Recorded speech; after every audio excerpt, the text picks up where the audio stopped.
Two Orlando police officers accused of excessive force after being caught on camera kicking a man that they were arresting.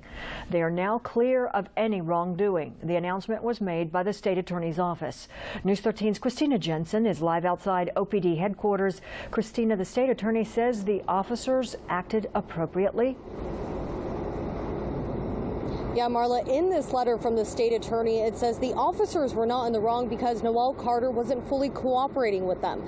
That's why his lawyer is doing everything she can to get him his old life back. Cell phone video from June 4th shows 30-year-old Noelle Carter being kicked at least 6 times outside venue 578 on Orange Avenue. The video led to outrage and calls for the resignations of Orlando City police officers David Cruz and Charles Mays.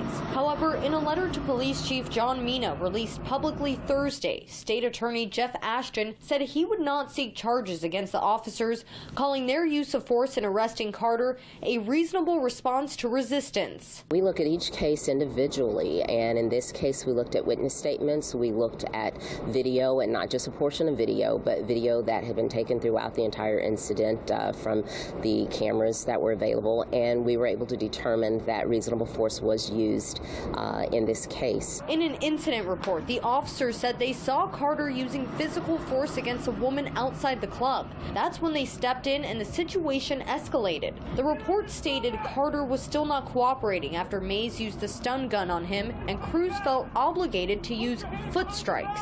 At no point do we see Noelle Carter hitting, punching, or even hurting an officer. Carter's attorney, Natalie Jackson, says she will be filing a criminal complaint with the Department of Justice Friday and asking for federal criminal charges against Officer Mays and Cruz. He's facing having a felony, losing his financial planning license, losing his job, losing his livelihood, and even losing his freedom. This is what can happen when the power of the government comes after you, and we as citizens do not stand up and say, we will not take this. Carter has been charged with battery on a law enforcement officer, resisting an officer with and without violence, and misdemeanor battery.